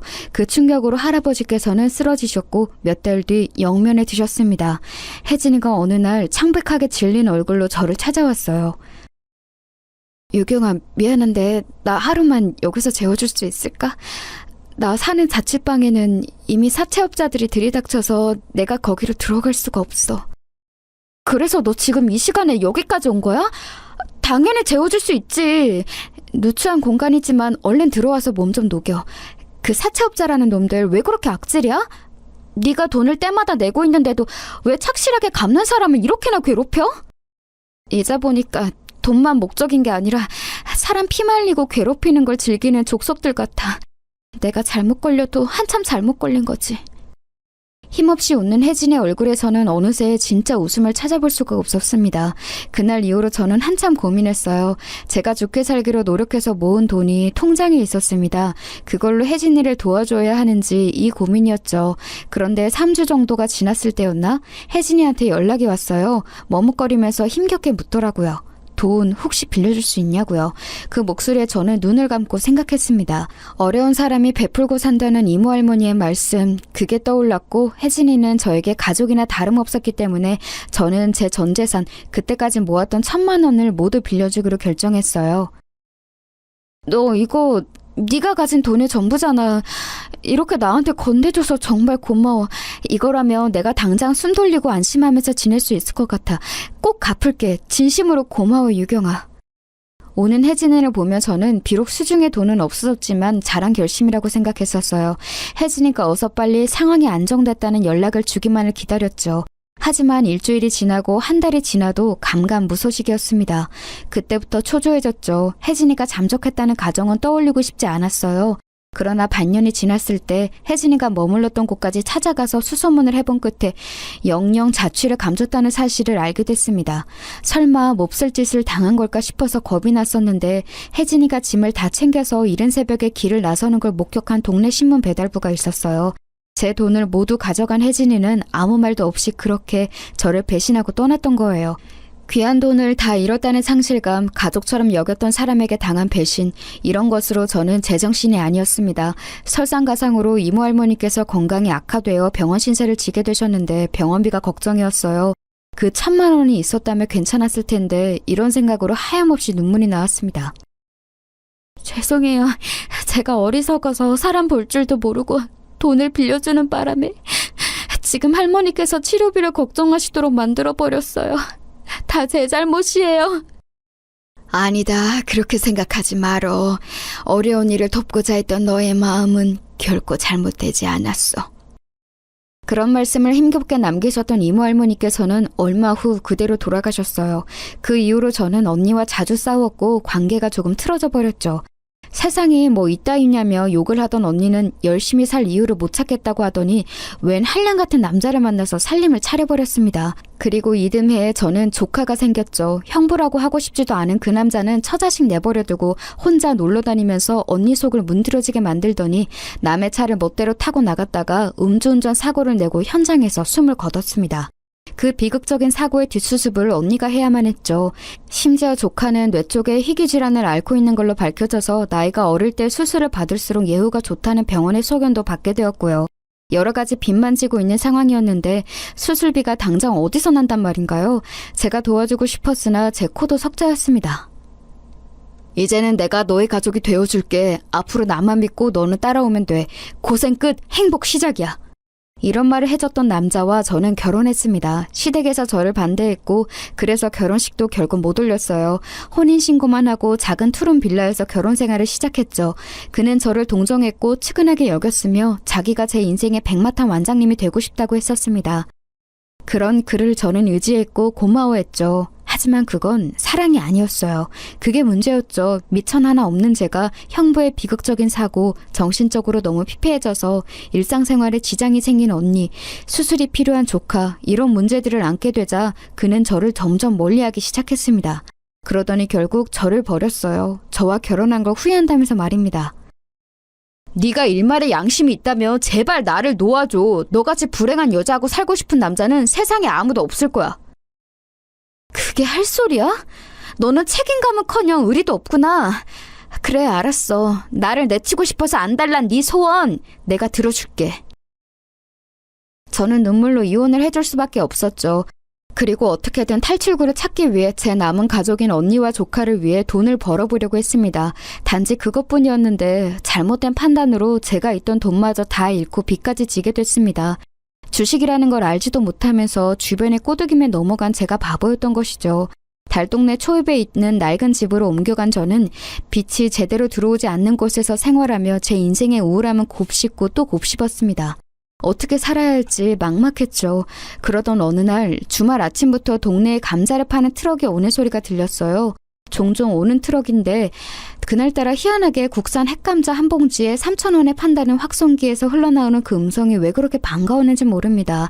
슬리퍼를 신고 나갔는데요. 생각보다 감자 트럭이 집에서 멀리까지 가서는 정차를 한 상태였어요. 꽤 간 다음에 감자 한 봉지를 샀고 집으로 다시 돌아가던 길이었죠. 아직 반밖에 안 갔는데 제가 갑자기 길에서 고꾸라져 넘어졌습니다. 닿을 대로 달아 있었던 슬리퍼의 오른발 쪽이 그때 마침 수명을 다해서 끊어진 거였어요. 발등 위를 덮은 게 사라지니 순식간에 밑창만 남아버렸고 저는 무심코 오른발로 맨 바닥을 디딘 후에 그대로 엎어진 것이었죠. 일련의 과정들을 빠르게 머릿속으로 그려보고 나니까 그냥 웃음이 나오더라고요. 울음이 아니라 웃음이 나왔어요. 구질구질한 슬리퍼마저 버리지 못하고 신고 있다가 길바닥에서 넘어진 제 처지가 봉지에서 다 쏟아져 나와 제멋대로 땅을 구르고 있는 감자들의 광경이 그냥 그 순간 웃겼던 것 같아요. 이 모양 이 꼬라지가 왜 이렇게 웃길까? 내 인생 갈 때까지 갔다는 생각이 드네. 저는 미친 사람처럼 바닥에 엎어진 채로 어깨를 들썩거리며 웃었습니다. 그저 무력하게 어깨를 늘어뜨리고 땅을 본 채 가만히 앉아 피식피식 웃기만 하던 저는 언제까지고 이러고 있을 수는 없다는 생각이 들어서 어렵사리 몸을 일으켰습니다. 원래 주말 아침이 이러했던 건지 길목에는 개미새끼 한 마리도 안 다녀서 아무도 저를 도와주지 않았죠. 차라리 다행인지도 몰랐어요. 낡은 슬리퍼가 끊어져서 넘어지고 감자는 죄다 굴러다니고 이딴 초라한 모습 누구에게라도 별로 보이고 싶지 않았으니까요. 몸을 일으킨 저는 절뚝거리면서 우선 가까이 있는 감자부터 2알 정도 주워 담다가 문득 시야에 들어온 차 한 대를 보았습니다. 방향으로 따지자면 저희 집으로 가는 길목 쪽이었는데 세워져 있더라고요. 분명히 제가 넘어지기 전에는 저런 차가 서 있는 걸 본 적이 없었어요. 확실했죠. 왜냐하면 그 차는 이런 동네에서 보기 힘든 고급 외제차였기 때문입니다. 바로 눈에 확 들어왔기 때문에 제가 착각할 리가 없었어요. 그렇다면 제가 넘어진 뒤 실성한 사람처럼 한참을 웃고 있을 때 저 차가 나타났다는 건데 주차할 위치가 아니건만 왠지 시동이 꺼져 있는 것 같아서 저는 그 와중에도 이상하다라는 생각을 하면서 마저 감자를 줍기 시작했습니다. 꽤 멀리까지 굴러갔던 마지막 감자까지 주운 다음 밑창만 덩그러니 남아있는 오른쪽 슬리퍼를 챙기려고 넘어진 지점으로 다시 갔죠. 한숨을 쉬며 망가진 슬리퍼를 주우려는데 그제서야 저는 제 곁에 누가 서 있다는 사실을 알아차렸어요. 계속 바닥에 있는 감자들만 살피느라 주변에 누가 있는지 둘러보지 않았다는 점을 그제야 상기하고 소스라쳐서 그 사람을 쳐다봤죠. 제 또래의 여자 깔끔한 차림새는 어딘가 묘한 여유가 풍겼습니다. 머릿속으로는 이 여자는 뭐지? 라는 생각을 했을 때 상대가 놀랍게도 저에게 이런 말을 건네왔습니다. 슬리퍼 망가져서 어떡해? 혹시 어디 다치지는 않았어? 네? 실례지만 누구세요? 혹시 저 아세요? 슬리퍼 망가지고 넘어지고 감자는 나뒹굴고 여기까지만 해도 짜증나는데 웬 이상한 사람까지 맞닥뜨리다니 일진 한번 사나운 날이라고 생각했습니다. 저는 한숨을 쉬며 그 사람의 대답을 기다리지 않고 그냥 가버리려고 했어요. 한쪽 발만 왼발이라서 묘하게 절뚝거리며 걸을 수밖에 없었죠. 그래도 빠른 걸음으로 그 사람의 옆을 지나쳐서 집 방향으로 가고 있는데 제 입에서 탄식이 흘러나왔습니다. 왜냐하면 나머지 왼쪽 슬리퍼도 거의 다 끊어져서 발등 부분이 덜렁덜렁거리고 있었기 때문이에요. 집에 가기 전에 완전히 다 끊어질 게 뻔했어요. 걸음을 멈춘 채가 망연자실하게 제 발치를 내려다보고 있을 때였습니다. 유경아, 내가 집까지 태워줄게. 내 차 타고 가. 바로 여기 근처 맞지? 뒤에서 들린 음성에 저는 전신에 소름이 돋아났어요. 너무나도 아무렇지 않게 불린 저의 이름. 그걸 들은 순간 저는 저 음성의 주인이 누구인지 생각나 버렸습니다. 간신히 다시 감자가 든 봉지를 손에서 놓치지 않은 제가 천천히 뒤를 돌아봤어요. 왜 바로 못 알아봤을까? 그게 신기한 한편 어쩌면 곧장 알아보지 못하는 게 당연할 만큼 과거에 비해 말도 안 되게 세련되어지고 지적인 이미지를 풍기고 있는 그 사람은 바로 제 친구 혜진이었습니다. 저의 피와 같았고 살과 같았던 소중한 1,000만 원을 바꿔서 잠적해버렸던, 그러면서 저에게 씻을 수 없는 아픔을 안겨주었던 바로 그 주인공이었습니다. 제가 경악과 분노와 당혹감에 압도되어 아무 말도 못하고 있자 혜진이가 눈물이 가득 고인 눈으로 저를 바라보며 말을 이었어요. 너를 보러 왔어. 드디어 너를 내가 찾아왔어. 근데 알아낸 집 주소로 가는 길에 갑자기 바닥에 엎어진 사람이 보이는 거야. 엎어진 모습만 봤을 뿐인데 나도 모르게 브레이크를 밟고 있더라. 신기한 일이 많지 너인 걸 바로 알아보겠더라. 너는 내 인생 최고의 친구이자 은인이니까 그래서 보자마자 알아볼 수 있었나 봐. 어쩌면 하늘에서 알려준 것일 수도 있어. 너의 신발이 망가졌으니까 내가 지금 여기서 차를 멈추고 너를 집까지 태워줘야 한다고 그렇게 나한테 계시를 준 건가 봐. 야, 너 진짜 혜진이야? 혜진이 맞아? 네가 무슨 낯짝으로 이렇게 아무렇지도 않게 예고도 없이 불쑥 내 앞에 나타나? 내가 그동안 네 원망을 얼마나 하면서 속이 문드러졌는지 네가 알기나 해? 저를 향한 혜진의 말을 듣고 나자 저는 정말 미칠 것 같아졌습니다. 심장이 말도 못하게 세게 뛰기 시작했고 갑자기 머리가 뜨거워지면서 눈앞이 빙글빙글 도는 느낌이 들었어요. 당장이라도 쓰러지고 싶었으나 저는 그걸 이겨냈습니다. 지금 당장 혜진이에게 이를 갈며 말을 해주고 싶었으니까요. 너 그렇게 사라지고 처음 1년 정도는 나 솔직히 너를 원망하면서도 한편으로는 걱정했어. 안 좋은 일이 너한테 생겼을까봐 그거 걱정하면 지냈어. 그리고 시간이 더 지나니까 어떻게 생각이 됐는 줄 알아? 너 같은 것한테 속아서 마음 주고 정 주고 믿음까지 다 줘버린 그런 내 자신이 천하의 바보 같더라. 내가 어리석어서 이렇게 되었다는 생각만 들면서 자기 혐오를 하게 되더라. 최근 2년 정도는 네 생각 안 했어. 기다리고 기다려도 아무 소식조차 없는 너 따위 생각 안 하려고 했어. 너를 떠올리면 결국은 내 자신에 대한 분노로 꼭 생각이 끝나버려서 네 생각 아예 안 하려고 노력하면서 살았어.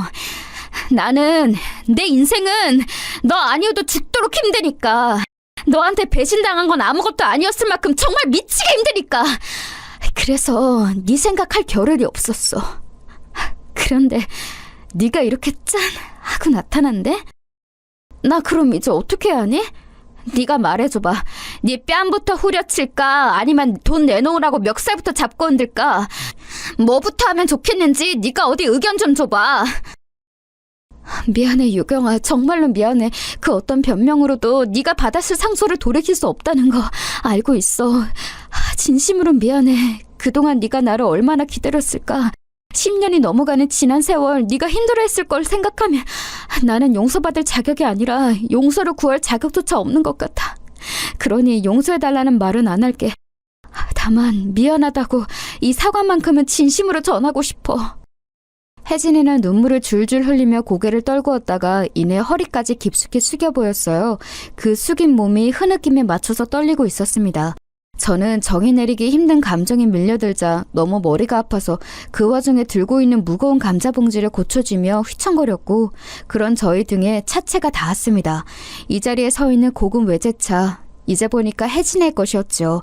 그 점을 인지한 뒤에야 저는 혜진이가 예전보다 사람의 외양부터가 아주 럭셔리하게 탈바꿈했다는 사실에 놀라움을 느꼈습니다. 입은 옷은 간편한 차림새였지만 그럼에도 소재라든지 디자인이 고급스러워 보였어요. 무엇보다 사람에게서 뿜어져 나오는 기운, 아우라 같은 것이 과거와는 편이하게 달랐기 때문에 제가 바로 혜진이를 못 알아본 게 아닐까 싶었습니다. 본디 그 사람 특유의 분위기라는 건 바뀌기 힘드니까요. 하지만 혜진이는 완전히 바뀌어 있었죠. 그 이전과는 완전히 다른 인생을 살고 있다는 뜻이었습니다. 여기까지 생각을 마치고 저는 현기증에 몸을 크게 휘청거렸어요. 그러자 놀란 혜진이가 성큼 다가와서 저를 부축했습니다. 말릴 새도 없이 혜진이는 저를 자기 차에 태웠고 저희 집으로 향했어요. 제 집 주소는 어떻게 알았는지 그걸 물어보고 싶었는데 그 이전에 더 중요하게 물어볼 것들이 산더미처럼 쌓여있더라고요. 오래된 빌라 앞에서 차가 멈춰서자 저는 내릴 생각은 않고 그대로 조수석에 앉은 채로 혜진에게 물었습니다. 너 내 뒤통수 그렇게 잔인하게 때려서 도망간 뒤로 어떻게 살았어? 뭐하고 살았길래 이렇게 좋은 차를 타고 다녀? 로또 당첨된 걸로는 이렇게 살기 부족할 것 같은데. 그러자 아직 눈물 젖은 얼굴로 혜진이가 저를 쳐다보면서 빙그레 미소 짓는 게 아니겠어요? 그 미소를 보자 저는 어안이 벙벙해졌고 몽롱하게 들떠있던 정신이 조금은 가라앉는 게 느껴졌습니다. 너 왜 웃어? 내가 질문을 했다는 게 웃겨? 나 사는 꼴 네가 충분히 짐작하고 있을 텐데 나는 이렇게 사는 주제 잘 살게 된 너에 대해 물어보니까 웃음니? 아니, 그래서 웃은 거 아니야. 고마워서 웃었어. 나에 대해 물어봐 줬다는 건 네가 나를 궁금해한다는 거니까 고마운 마음이 들어. 나는 그간 일본에서도 살았고 싱가포르에서도 살았어. 그렇게 살다가 한국에 들어온 지는 이제 2달이 다 되어가. 예전 그때에는 너에게 내가 멀리 떠날 거라고 차마 밝히지 못하고 돌아설 수밖에 없었어.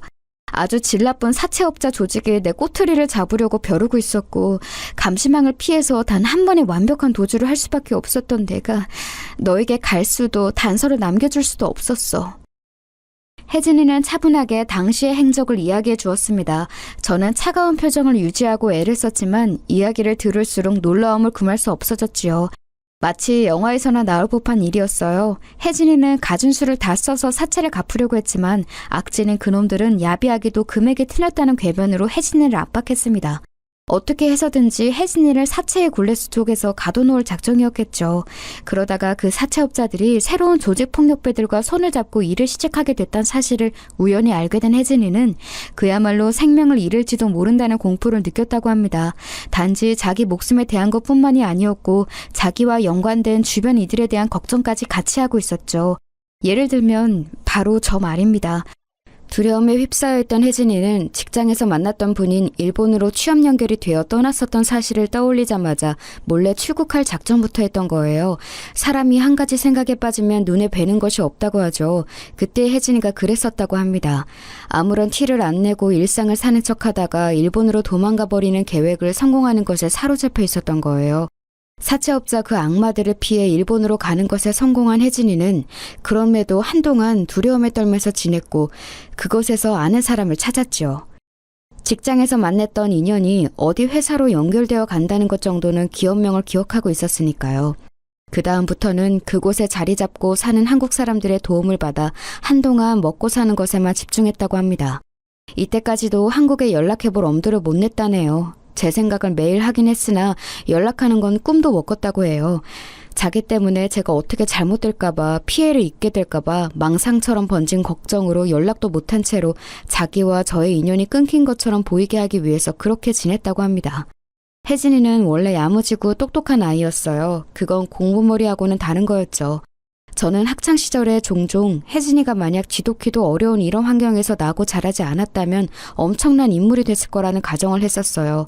그런데 그게 제가 쓸데없이 품었던 가정들이 아니었던 거예요. 자기네 도망은 갔을 뿐이라고 생각했었지만 실상 혜진이는 더 큰 세상으로 나갔던 것이었고, 그러자 생각지도 못한 기회라는 것들이 혜진이 앞에 등장했습니다. 각 나라에서 가격 대비 좋은 품질로 생산하고 있는 제품들, 아직 해외에는 알려지지 않았고 자국민들만 아름아름 잘 쓰고 있는 제품들, 바로 이런 것들을 혜진이는 깐깐한 눈으로 보고 선정하여 수출품으로 지목하는 일을 하게 되었던 거예요.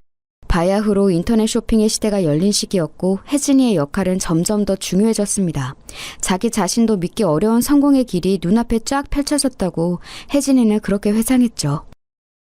돈을 벌기 시작하니까 자연스레 다른 돈이 생각나더라.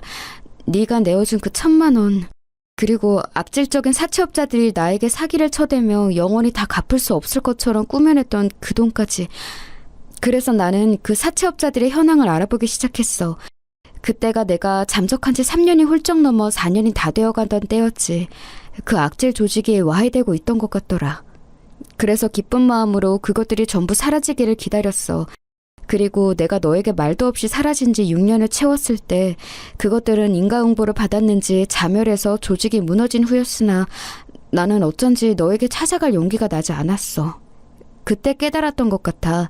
나는 이런저런 핑계를 대면서 네 앞에 나타날 용기가 부족한 스스로를 외면해왔을 뿐이라고. 그때 새로운 사업 제안을 받게 되었고 나는 고민하다가 그 길로 가게 되었어. 해외 체류가 계속되었고 나는 이왕 이렇게 됐으니 완벽하게 성공을 거둬서 네 앞에 멋진 모습으로 나타나는 게 낫겠다고 생각했던 것 같아. 정말 미안해. 나 정말 많이 못났지. 너라면 분명히 알아서 잘 살고 있을 거라고 그렇게 속으로 여겼었어. 네가 이렇게 지내는 줄 알았다면 내가 진작 너를 찾아왔을 텐데. 이제 와서 그런 말 진짜 부질없게 느껴진다. 내가 그때 너에게 느낀 배신감은 그 어떤 걸로도 지워지지 않을 거야. 나 솔직히 말하자면 그동안 힘들게 살지만은 않았어. 행복했을 때도 많았고 모든 일들이 술술 잘 풀리는 것처럼 느껴지는 시기도 있었어. 그런데 지금 내가 인생에서 최저점을 찍고 있을 때 하필 네가 나타나 버렸네. 유경아, 너는 여전히 좋은 사람이구나. 어떤 일을 겪든 그 점은 변하지 않나 봐. 너는 본질적으로 좋은 사람이고 모질 수 없는 사람인가 봐. 갑자기 그게 무슨 소리야? 내가 네 이야기 다 듣고 나서 기세가 수그러든 것 같으니까 용서받고 싶은 욕심이라도 들었어? 나 좋은 사람 아니고 잘만 모질게 구는 사람이야. 네 멋대로 판단하지 마. 아니, 그거 알아, 유경아? 너 나를 원망하는 말은 많이 쏟아내면서도 내 긴긴 이야기 들어주면서도 너 아직까지 나한테 그 돈 달라는 말 안 했다? 너에게 피 같고 살 같았던 그 귀중한 돈 1,000만 원, 그거 내놓으라는 말조차 너는 아직 하지 않았잖아. 혜진이의 그 말을 듣자마자 저도 모르게 눈에서 눈물이 막 흘러나왔어요. 한 번 눈물이 터지고 나자 마치 수도꼭지를 틀어버린 것처럼 그 이후로 눈물이 끊임없이 줄줄 흘러내렸죠. 그런 저를 보면서 혜진이도 울고 저를 달래주기 위해 혜진이가 내민 손을 제가 정신없이 우는 와중에 무심코 맞잡아버리고 말았는데 그게 어떤 신호가 되었던 것 같아요. 저희는 그대로 손을 꽉 맞잡은 채로 엉엉 크게 소리내어 울어버리고 말았습니다. 마치 옛날 학창시절에 저희로 돌아간 것만 같았네요. 울면서 뭐라고 말을 했었던 건지 정확히는 기억이 안 나는데 혜진이는 계속 저에게 미안하다 했었고 저는 혜진이에게 무사히 잘 살아있어줘서 다행이라는 말을 했던 것 같습니다. 민망할 정도로 서로가 크게 울고 난 다음에야 어느 정도 진정이 됐는데 혜진이가 미소를 지으며 이렇게 말을 해왔어요. 나를 너무 많이 기다리게 해서 미안해. 지금부터 내가 너에게 제대로 은혜를 갚을게. 나만 믿어. 그 순간 제 심장이 엄청 뛰더라고요. 사실은 근사한 분위기를 풍기는 사람이 된 혜진이가 이런 고급 외제차의 주인이라는 사실을 안 순간부터 제 내면은 어쩔 수 없는 기대감으로 차 있었다는 점을 정말 솔직하게 고백할게요. 제 귀중한 돈 1,000만 원은 무조건 받을 수 있겠다는 생각부터 들었었고요. 하지만 설마 혜진이가 그 정도로 저에게 베풀어줄 줄은 상상도 못했었습니다. 다시 재회한 그날에 곧장 혜진이는 저에게 1,000만 원을 건네줬었고요. 그리고 바로 그 하루 뒤였어요. 너 이 돈 뭐야? 이렇게 많은 돈을 나한테 주겠다는 거야? 이게 더 얼마야? 나는 살면서 이렇게 큰 돈을 접해본 적이 없게 얼마인지 가늠도 안 와. 5,000만 원이야. 유경이 너 지금 조카가 많이 아프잖아. 수술 받아야 하는 상황인 거 알고 있어. 부디 요긴하게 잘 써줬으면 좋겠다. 내 하나뿐인 조카가 많이 아픈 거 맞는데 그건 맞지만 갑자기 이렇게 웬 5,000만 원을 나한테 주니까 생각도 못했던지라 너무 당황스럽다. 고맙다는 말을 어떻게 표현해야 할지도 모르겠어. 유경아, 그거 내가 너한테 주는 것이라기보다는 내가 언니분께 드리는 셈이니까 무조건 바로 수술비에 써줬으면 해. 그리고 너 은행 이자만 알고 사채 이자는 모르나 봐? 그쪽 세계 이자로 따지면 나는 너에게 1,000만 원을 빚졌었으니까 지금 고작 이것 가지고는 다 갚았다고 손을 털 수도 없어. 너스레를 떠는 혜진이를 보면서 저는 그저 멍하게 헛웃음만 짓고 있었던 것 같아요. 하루아침에 지난 세월 동안 흔적도 보이지 않았던 혜진이가 나타나서 제 돈을 갚아주고 조카 수술비까지 해결해주다니 이게 혹시 꿈은 아닐까 싶었습니다. 내가 감자를 사러 갔다가 사실은 길에 넘어져서 머리를 다쳤고 지금 병원에 혼수 상태로 누워서 이런 꿈을 머릿속으로 꾸고 있는 건가? 어떻게 이게 현실일 수가 있어? 저는 오죽하면 현실이 아닐 거라고도 생각했었어요. 왜냐하면 저는 너무 힘들었고 지쳐 있었던 나날을 지나온 뒤였기 때문에 저에게 이런 행운이 도래했다는 걸 믿기 어려웠습니다. 하지만 언니에게 찾아가서 수술비가 해결되었다는 사실을 알려주었을 때 혜진이의 지난 이야기를 듣고 언니가 벅차오르는 감정으로 뜨거운 눈물을 흘렸을 때 이게 꿈이 아니라 현실이구나. 이게 실감이 났던 것 같아요. 그래서 혜진이에게 정식으로 고맙다는 인사를 하려고 제가 따로 만나자고 얼른 연락을 했죠. 그랬더니 만난 자리에서 제가 놀라운 경험을 했답니다. 우선 혜진이는 빈손으로 나오지 않았고 손에 뭘 들고 있었는데요. 보니까 명품 쇼핑백들이었어요. 3개였는데 3개 다 신발들이었습니다. 2개는 슬리퍼처럼 뒤가 뚫려있는 신기한 운동화였고 나머지 1개는 굽이 낮아서 편하고 예쁜 구두였죠. 내가 이런 세계를 체험해보지 않았다고 해서 이런 게 얼마인지까지 모르는 건 아니야. 3개 합쳐서 중고차 한 대 가격은 나올 텐데 이걸 그냥 이렇게 나 주려고 사온 거야? 그날 네가 슬리퍼가 망가져서 길에 넘어져 있는 걸 보고 꼭 신발을 사주고 싶었어. 새로 나왔다는 최고 신상으로만 사왔어. 네 마음에 들었으면 좋겠다. 아니, 마음에 들고 자시고가 아니라 내가 이런 걸 받아도 되는지 모르겠다. 네 덕분에 우리 언니도 조카도 모두 안심할 수 있게 됐는데 바로 이런 선물까지 받으려니까. 너는 그때 1,000만 원이 네 전재산이나 다름없었잖아. 숫자를 떠나서 전재산을 누군가에게 내어준다는 거 그건 진짜 감히 따라할 수도 없는 행동이라고 생각해. 나는 아직 네가 베푼 것에 비하자면 한참 멀었어. 나도 오늘 마침 너에게 따로 할 말도 있어서 꼭 보고 싶었는데 정말 잘 됐다. 유경아, 너 혹시 가게 운영해볼 생각 없어? 너 예전에 아기자기한 카페 가는 거 좋아했잖아. 돈만 있으면 매일 가고 싶다고도 했었지. 지금은 한국이 카페 공화국이 다 됐는데 이렇게 많아진 카페들 한 곳 정도는 네가 주인으로 있어도 괜찮지 않을까? 뭐라고? 가게 운영? 카페 주인? 내가 그런 걸 한다고? 하나부터 10까지에 직접 관여해도 좋고 아니면 사람들만 고용해서 네가 사장 직책만 달고 있어도 좋을 것 같아. 어느 쪽이든 네가 마음 가는 대로 해. 네가 너만의 사업장을 가졌으면 하는 마음이 크고 일상에 새로운 활력을 얻길 바라니까 나는 꼭 너에게 뭔가를 하나 차려주고 싶어. 그걸로 네가 고정적인 수입 걱정을 하지 않고 여유롭게 지냈으면 해. 나한테 네가 그런 걸 차려주겠다고? 너무 엄청난 내용을 들었더니 나 지금 머리가 갑자기 너무 아파서 생각을 좀 해봐야 할 것 같아. 저는 기가 막혀서 우선은 말을 돌렸지만 혜진이는 무척 단호했어요. 아예 작정을 했더라고요. 지난 세월 타고난 사업가의 눈을 키운 혜진이는 저를 다시 만나자마자 그런 걸 구상해 놨던 거예요. 제가 업장에 신경을 안 써도 꾸준히 가게가 돌아가고 수입이 들어오는 머릿속에 그런 걸 그려놨더군요. 결국 저는 휩쓸려 가듯이 혜진이가 차려준 카페의 사장이 되고 말았습니다. 이건 그야말로 차려진 밥상에 숟가락만 든 셈이었죠. 전문 인력들을 고용했기 때문에 초짜인 제가 걱정할 것도 없었어요. 그리고 혜진이 덕분에 저는 이사까지 하게 되었죠. 전세로 저에게 집을 구해다 줬어요. 제가 집까지는 받을 수 없다고 거의 사색이 되어서 거절을 했었는데 공짜로 주는 거 아니고 계약 기간이 만료되는 2년 뒤에 그 전세금을 어차피 자기가 회수해 가는 거니까 그 기간 안에만 살아달라고 혜진이가 간청을 했습니다. 그래서 저는 또 어쩔 수 없이 그 광활한 빌라촌 동네를 떠나서 생활권이 무척 좋은 동네에 멋들어진 오피스텔로 이사하게 되었던 거예요. 제가 이사도 하고 카페 사장도 되고 건강해진 조카를 데리고 나들이도 다니니까 소식을 접한 전 남편이 땅을 치고 후회를 한 것 같더라고요. 내가 너하고 이혼하는 게 아니었는데 갈라선 걸 후회해. 지금이라도 나를 다시 받아줄 수 없을까?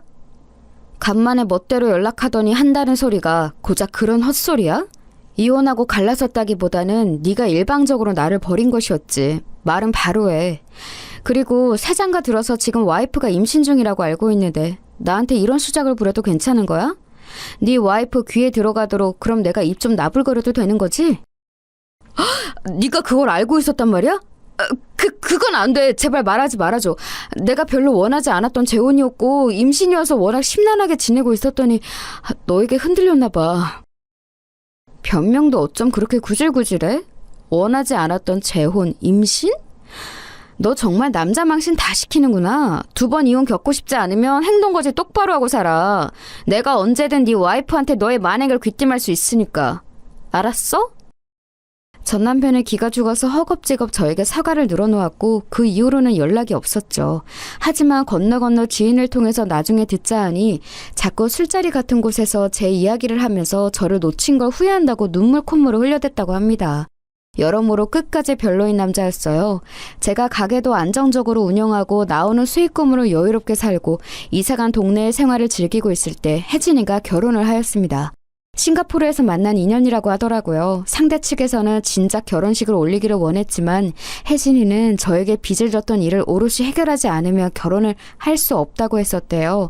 그래서 저의 모든 상황이 안정되고 난 뒤에야 그것을 확인하고서 결혼식을 올렸던 거였죠. 그것을 알고 혜진이가 저를 늘 중요하게 마음속으로 생각하고 있었다는 사실에 가슴이 뭉클해졌습니다. 그리고 저는 혜진이의 결혼식에서 놀라운 인연을 만나게 되었어요. 혜진이 신랑 측 하객이었는데 미국과 한국을 주로 오가며 사업을 진행하는 남자였습니다. 굉장히 능력이 좋은 인재였으며 저보다 4살 연하였고요.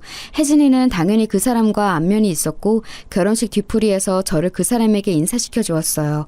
별것 아닌 행동이었죠. 그런데 제가 그날 그 사람과 따로 밖에 나가서 차를 한 잔 마신 건 분명 별것인 행동이었던 것 같습니다. 저를 향해서 눈빛을 빛내는 그 사람의 얼굴에는 확실히 호감이 깃들어 있었고 저는 굳이 그걸 모른 척하고 싶지 않았어요. 저 또한 용기를 냈던 것이죠. 그리고 시간이 흐른 현재 그 사람이 바로 제 남편입니다. 슬하에 어여쁜 딸 하나 두고 알콩달콩 살아가는 중이에요. 1년 중 대부분은 서울에서 지내지만 2달 정도는 필수적으로 미국에 가서 지내는데 남편을 따라서 저하고 딸아이도 주로 미국에 자주 가서 지내고 있답니다. 그야말로 꿈만 같은 생활을 누리고 있죠. 제 이야기를 언뜻 들어서 알고 있는 사람들은 거의 기적 같은 이야기 아니냐면서 그런 표현을 써주네요. 저희 언니도 잘 살고 있고 조카 역시 무척 건강하게 자랐어요. 혜진이는 두말할 것 없이 잘 사고 있는데 저희의 둘도 없는 최고 절친이랍니다. 어쩌면 다시 되찾은 우정이야말로 진정한 기적일지도 모르겠어요.